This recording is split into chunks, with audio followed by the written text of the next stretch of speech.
Greetings all, and welcome to this presentation, which is a description of 5 state models for expanding work-based learning and transition opportunities. Presenting today, my name is Rich Tulikangas, and I'm with the Vermont Division of Vocational Rehabilitation. We have Rosa Gomez from the California Department of Rehabilitation, Aisha Nakazwe from the Massachusetts Rehabilitation Commission, Jill Pierce, Division of Rehabilitative Services in the Maryland State Department of Ed, and Elizabeth Nitzel from the Maine Division of Vocational Rehabilitation. To give a little context for our presentation today, all 5 of our states were awarded Disability Innovation Fund grants from the Rehabilitative Services Administration of the U.S. Department of Ed in the fall of 2016. Our common goal was to improve career readiness and transition outcomes for high school students with disabilities. And our common strategy was to really develop work-based learning opportunities that support those students to be successful. Again, our 5 states are California, Maine, Maryland, Massachusetts, and Vermont. And with that, I am going to turn the presentation over to Elizabeth Nitzel from Maine. In Maine, we have the Transition Work-Based Learning Model, which we affectionately refer to as Twible. Twible was designed to assist students with disabilities within 2 years of graduating with career exploration and career preparation, utilizing the interventions of Jobs for Maine Grads, JMG, and Progressive Employment. It is believed that these interventions and services will effectively prepare students for post-secondary education, training, and/or employment within a year of graduation from high school. Our partners are JMG, a statewide nonprofit that works in Maine's public schools to help students overcome barriers and gain leadership and career preparation skills through an interactive and hands-on curriculum.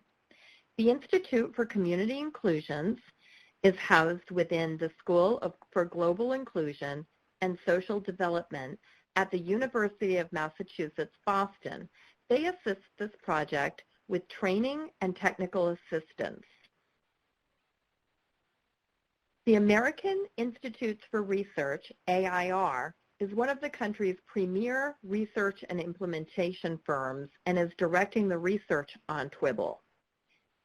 The Council of State Administrators of Vocational Rehabilitation has been a leading advocate for the dual customer approach and offers a primary route to disseminating information to the public VR agencies. The Center for Workforce Research and Information within the Department of Labor develops and disseminates state and area local labor market information. And our staffing for the Twible grant is a grant manager, 3 Rehabilitation Counselor 1 positions, and a part-time business account manager.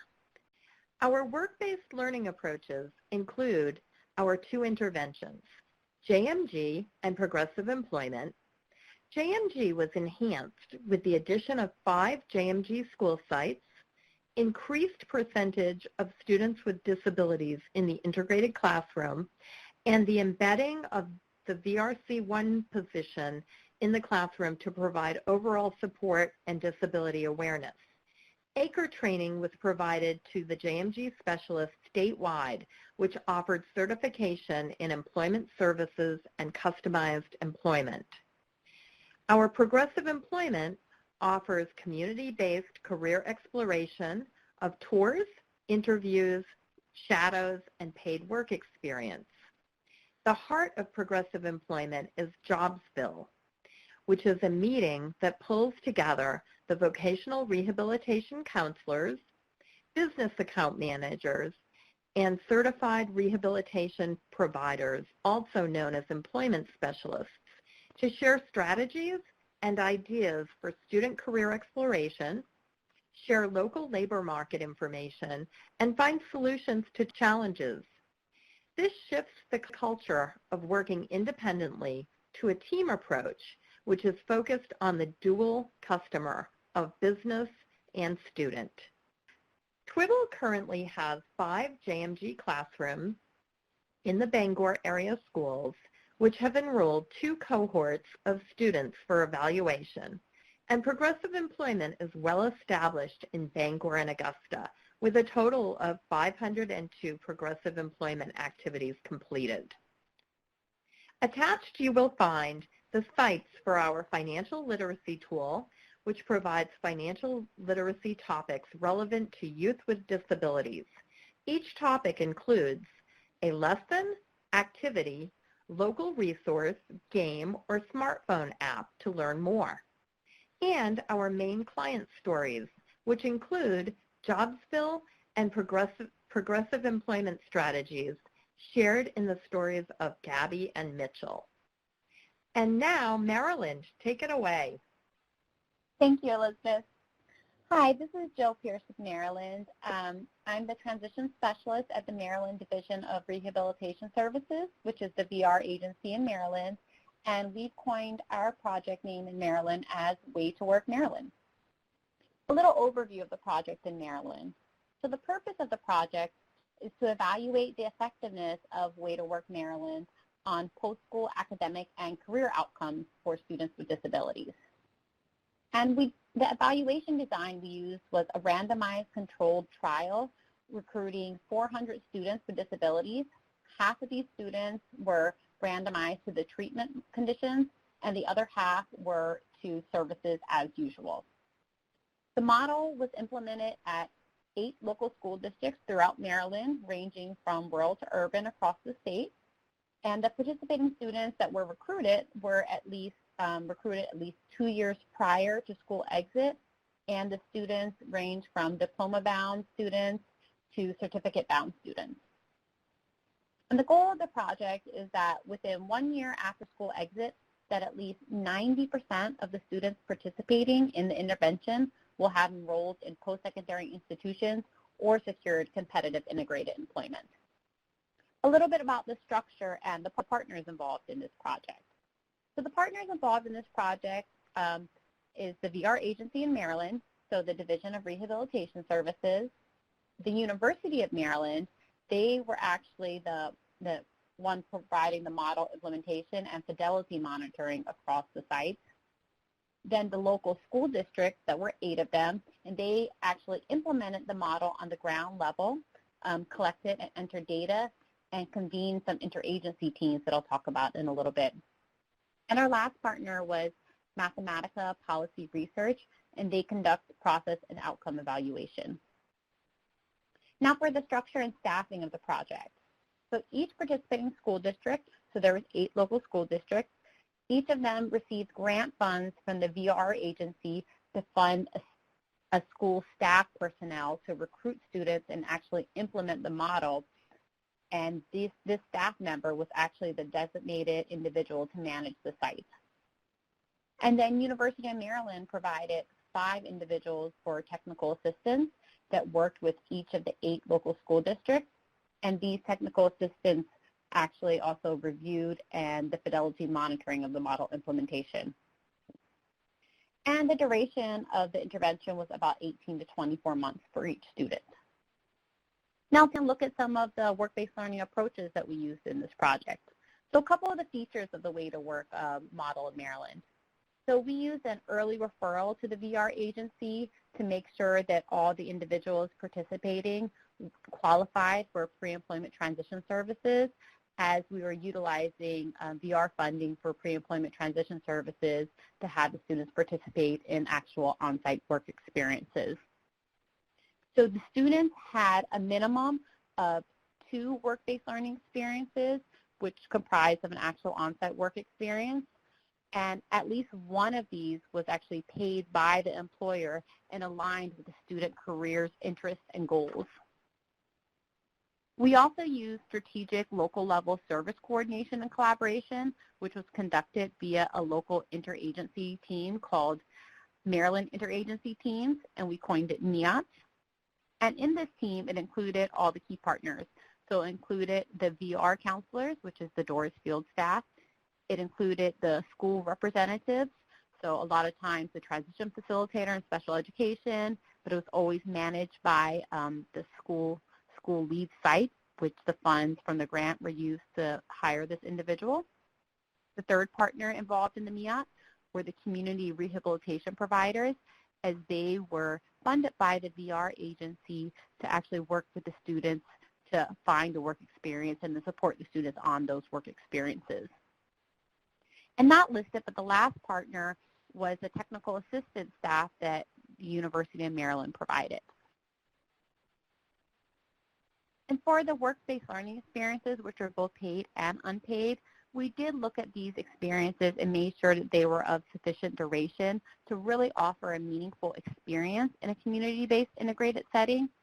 So we had a minimum of students working 4 weeks with a maximum of 8 weeks. And students' hours varied per work experience site. And when we say work experience, we're actually talking about wages that were paid by the employer. Now let's take a look at the current status and outcomes of Way to Work. So there were 8 local school districts that we worked with, and we worked with them in 2 different cohorts. So cohort 1 began in the fall of 2017, and we onboarded 4 local school systems. And then a year later, in fall 2018, we onboarded cohort 2, which consisted of another 4 local school districts. The total enrollment across both of the cohorts were 200 students in the enhanced services.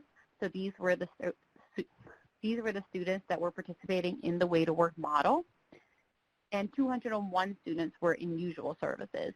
And when I say usual services, I mean that these students were able to access VR services as any other student would. Some data about the actual work-based learning experiences. There were 368 students that completed work experiences to date. Of these, 42 of them are employer paid. 60% of all students enrolled had at least 2 or more work experiences.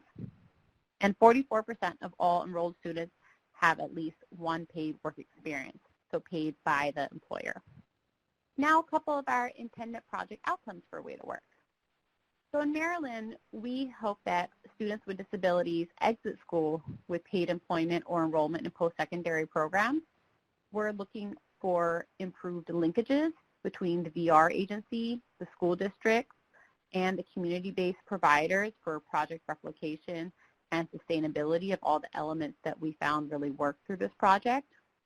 We're also looking to improve the capacity of Maryland community rehabilitation programs to deliver work-based learning experiences in integrated settings to students with disabilities. This has been a learning experience for a lot of our community rehabilitation providers and has really been helpful in improving their capacity, so we want to continue this momentum. We'd also like to sustain the Way to Work model by really convening and maintaining these local interagency teams that focus on student engagement, outreach, and service provision. We found it very helpful for all these parties to be in the same room at the same time, really working on the ground level to support students, so we want to make sure we sustain this model. We'd also like to address system barriers to facilitate seamless transition for students with disabilities in Maryland. Again, having all those parties in the same room is really helpful to look at those barriers and address them. And lastly, we'd like to disseminate project products for replication that have been created by the University of Maryland that others might find helpful. So these are 2 projects that were created by the University of Maryland. They are both videos. The first one, Be Involved, How to Engage Families and Youth in Work Experience Opportunities. And the second, Interagency Collaboration, Work Experience Through Collaboration. These are really great resources because both of them involve all the parties I mentioned, the VR agency, the school system, the community rehabilitation program. One of them also includes families as well. So they're really helpful resources that we'd love for you to take a look at. And now I'm going to pass it over to Rosa in California. Thank you. And hello, my name is Rosa Gomez. I'm the project director for the California Career Innovations, which I will be sharing with you about the project today. I would first like to begin with providing an overview. So the goal of the California Career Innovations is to integrate academics with a career readiness curriculum aligned with high growth, high demand careers to enable students with disabilities to be prepared to enter into, compete, and advance in competitive labor market. These efforts are aimed to increase economic self-sufficiency, through education, work-based learning experiences, and competitive integrative employment for students with disabilities. And we are working to do this by identifying 4 regions throughout the state of California in which we will build partnerships with local educational agencies in these regions. We will also enroll 800 students with disabilities who are between the ages of 16 and 21 and have either an IEP or a 504 plan. We'll be providing participants with work-based learning opportunities. We will ensure that students will participate in career-focused internships and also enrolling participants in career pathway experience. And lastly, we will conduct research to assess formative progress and outcome measures for students with disabilities. I would like to share with you next the structure and our partnerships. So the California Department of Rehabilitation is providing statewide leadership and guidance, as well as technical assistance for the California Career Innovation Project. Department of Rehabilitation has established protocols and procedures and provides oversight of the daily operations of the project. California State University, San Diego Interwork Institute is conducting the research, project evaluation, data gathering, and analysis, assisting Department of Rehabilitation with training and technical assistance, as well as establishing security measures for the data acquisition and dissemination. San Diego State University Interwork Institute will evaluate the interventions and work-based learning experience data.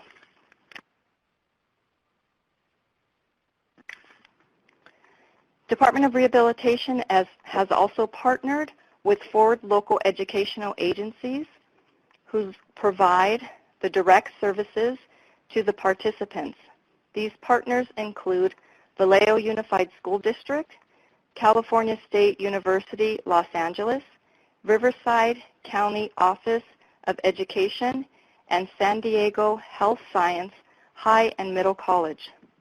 Department of Rehabilitation is working with the local educational agencies to ensure students are receiving interventions, participating in person-driven plans and individual career action plans, and engaging in work-based learning experience to meet the project's deliverables.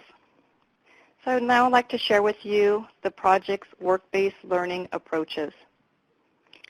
To prepare students for work-based learning experiences, we have identified 3 core interventions essential for job readiness, and we are evaluating the effectiveness of 3 research interventions to determine the benefits in preparing students for the job market.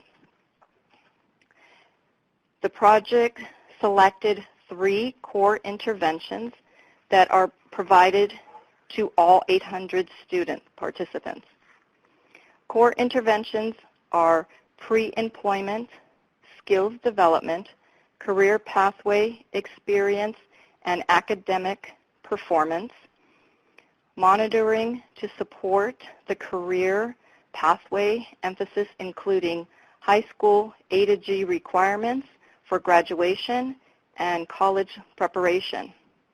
The project additionally has identified 3 research interventions in which participants are randomly assigned to 2 or all 3 of the interventions.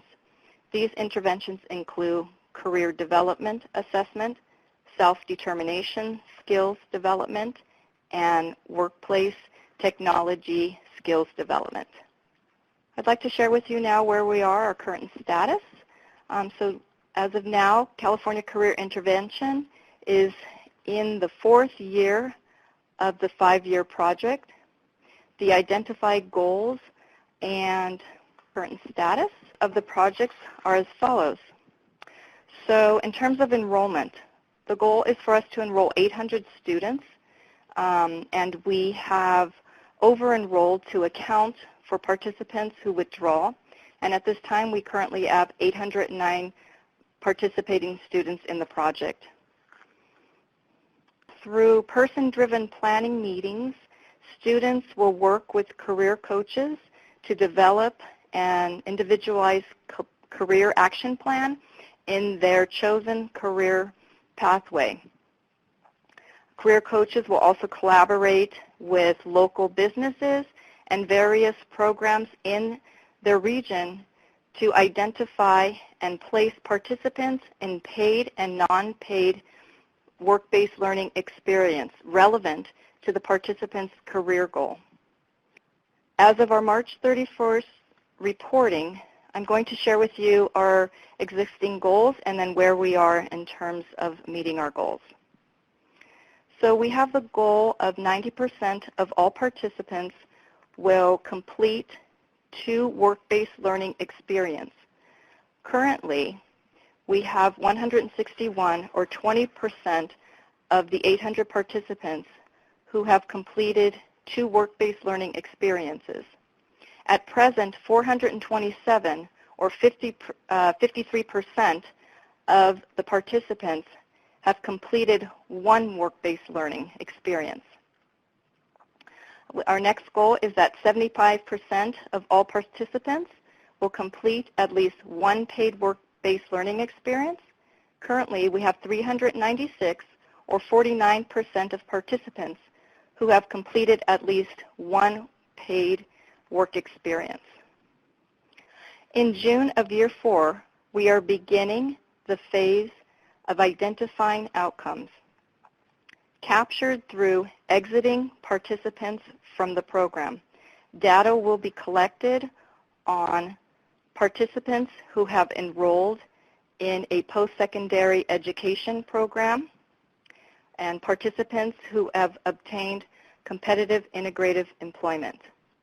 Our final slide is resources that we have provided, and these are links to California Career Project resources that can be helpful if there's an interest in recreating a similar service. Thank you, and I will now turn this over to Massachusetts. Hi everyone, my name is Aisha, and our project is Transition Pathway Services. I'm one of 3 transition specialty vocational counselors working on the Transition Pathway Services project at the Massachusetts Rehabilitation Commission. It's an honor to be part of this grant, and I look forward to telling you about what we are doing in Massachusetts and how the project outcomes might help us in coming up with best practices for delivering transition services in Massachusetts. Our project, which is TPS, Transition Pathway Services, the overview is it's in 3 locations: Lawrence, my home office, Springfield, and Roxbury. All 3 sites are in catchment areas that provide us with students of diverse multicultural backgrounds with high language needs and from inner city and residential areas. Our TPS team includes a project director, 3 VR transition counselors, a transportation and community outreach coordinator, and a data analyst. We have over 20 community and employer partners. For research and evaluation on this grant, we work with Institute for Community Inclusion from University of Massachusetts, Boston. We also have a project advisory council made up of different community supporters. One of the unique things about this project is a career discovery team. It is made up of team members who know the student best and are able to give insight on a student's interests, strengths, abilities, and limitations, and how we can leverage that to help a student achieve a positive employment outcome or post-secondary goal. The structure of the TPS program model TPS is a student-focused model, and the student or family choose what services they would like to start with. As you can see on the slide, we have 10 services, and the goal is for students to receive at least 8 out of 10 services. Most of these services can be accessible by every traditional MRC via transitioning student, with the exception of one-on-one peer mentoring and family support transitional planning offered through the Federation for Children with Special Needs. Only TPS students can receive these 2 services. We have found that the uniqueness of these 2 services, which is peer mentoring and family support transitional planning, is helping with student and family engagement in the VR process. Our students can engage in services right away. They don't have to wait to be in a certain VR status.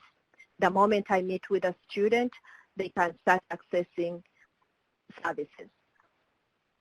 We ask our referral sources to refer students who are 2 years away from leaving high school with either a standard diploma or a certificate of completion or attendance.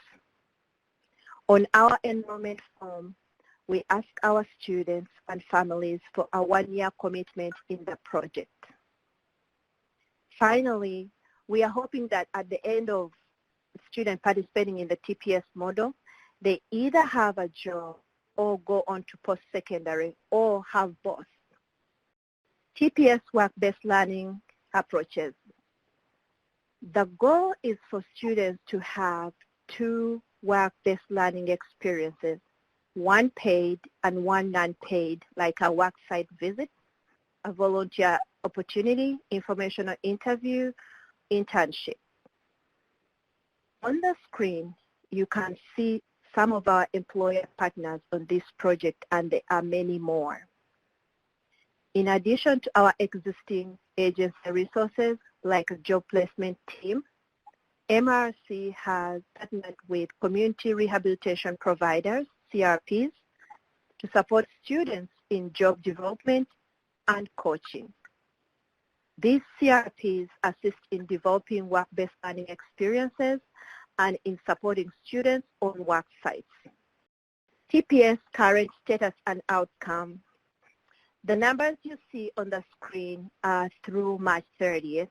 However, since that time, our enrollments have seen an increase. Currently, we have served 77% of our student goal of 400. Over 98% of our students have completed at least one service while on the grant, and a quarter of students have completed the required 8 out of 10 services. About half of the students have completed between 4 and 7 services to date. Over half of our students have participated in work-based learning experiences, and we are so pleased that of those, 75% of our work-based learning experiences were paid, a number far above our goal of 50%. The average hourly wage for students on a paid work-based learning experience is $11.50. As for the next steps, our research partners are working on conducting a student satisfaction survey and an impact analysis report. As a project, we are working on implementation of the recommendations from our interim report. TPS project created resources. This slide shows a link to project-related resources that have been developed. I hope you check out the link so that you can see our students on job sites. TPS students featured in our newsletter and recruitment video. In the video, you will be able to see an example of a career discovery team and how when we work well together, a student can achieve an employment goal or discover their job or career path. That's the end. Thank you, Vermont. You're next. Well, greetings once again. This is Rich Tulikangas from the state of Vermont, where our Disability Innovation Fund project is titled Linking Learning to Careers. So just to give a little bit of an overview of our project, we have an overall goal of developing a model that not only provides work-based learning experiences, which are very, very important, but also post-secondary exploration and experiences for our students, and other services which we'll get into a little bit that are all about enhancing their progress on a successful career path. So what we promise basically to deliver with Linking Learning to Careers were a series of career development activities, some of which are individual, small group, or larger groups, that resulted in an individual Linking Learning to Careers plan. So the plan really helps students to sort of map out where they're going, revisit it from time to time, report on their experiences, and reflect on how they're doing in the course of the project. A continuum, of course, of work-based learning experiences, which I'll talk a little bit more about in a minute. Access to post-secondary education, which included taking dual enrollment courses, included a course called Introduction to College and Careers, provided by our college partner, and other activities. And we also felt it was important for us to provide assistive technology supports to our students who might need it to be successful either in school or on a work site. And finally, we provided transportation supports to enable our students to get to and from work-based learning experiences, jobs, or other college exploration activities.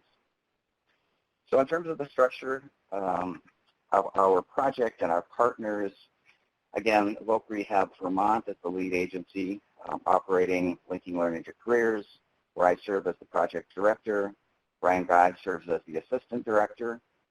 And in order to implement this project, we hired new positions in each of our 12 district offices called career consultants, as well as youth employment specialists who work very closely with the career consultants to support our students with work-based learning experiences. We hired 2 full-time assistive technology specialists, basically one for each half of the state, that could meet individually with students, assess their needs, do a consultation and demonstrations of AT equipment, and potentially provide it directly to our students. In each of our district offices, we really helped to pull together a youth team that consisted of our career consultants, our youth employment specialists, and the transition counselors who are working directly with schools through each of our offices. So our essential partners in this project are VABER, which stands for the Vermont Association of Business and Industry Rehabilitation, and they actually hire our youth employment specialists who provide work-based learning experiences directly with our students. The Community College of Vermont, which I should point out is unique in that we only have one community college in the state, but it's in 12 locations, which align very, very nicely with our 12 district Voc Rehab offices around the state. And they work with us to provide a number of post-secondary options, again, including an Intro to College and Careers course, dual enrollment courses, and actually we've created some contracted courses just for our students in partnership with Community College of Vermont.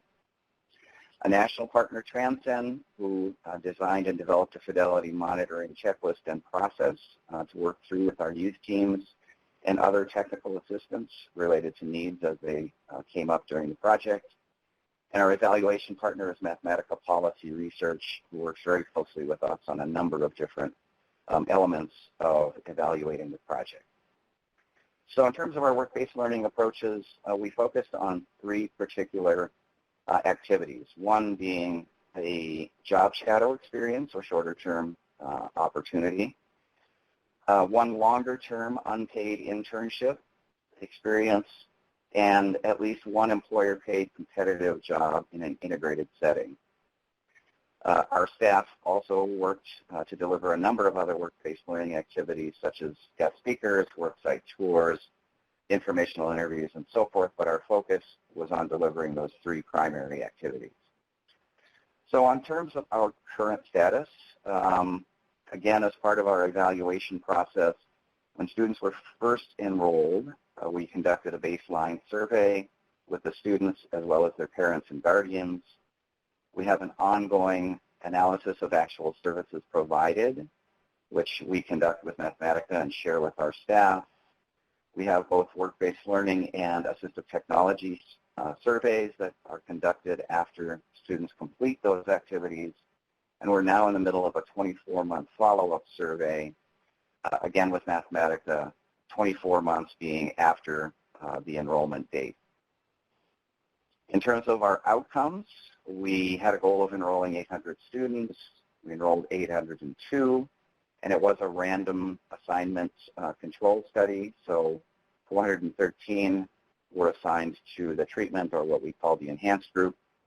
The rest were assigned to our core group. And so for a little comparison, 68% of the enhanced group students received at least one long-term, either unpaid or paid work-based learning experience, compared to 26% for our core group. 39% of the enhanced students have had a paid competitive employment experience, compared to about 17% for the core group. And 24% of our enhanced students received assistive technology supports, which compares to less than 1% for those in the core group. 61% of our enhanced students had some form of post-secondary exploration activities, again compared to roughly 37% for the core group. And over 91% of our enhanced students are in open VR cases. So in terms of some of the resources that we have created through linking learning to careers, we created a career consultant implementation guide. So early on in the project, it was particularly important for us to be able to describe all aspects of the model and help our staff to really execute in a consistent and quality way. We produced issue briefs, again with our partner Mathematica, one being on the project overall called Roadmap for Change, one specifically focused on work-based learning experiences, and one on assistive technology. We're actually in the process of completing one now also on the post-secondary experiences that our students have had. And finally, we have a two-part video story, success story of one of our students that I hope you'll have a chance to experience. So with that, I am going to turn things back over to my colleague from Maine, Elizabeth Nitzel. Thank you very much, Rich. We would all like to thank you for listening to our descriptions of the 5 state models. We invite you to look at our created resources and contact us if you would like to hear more. Thank you.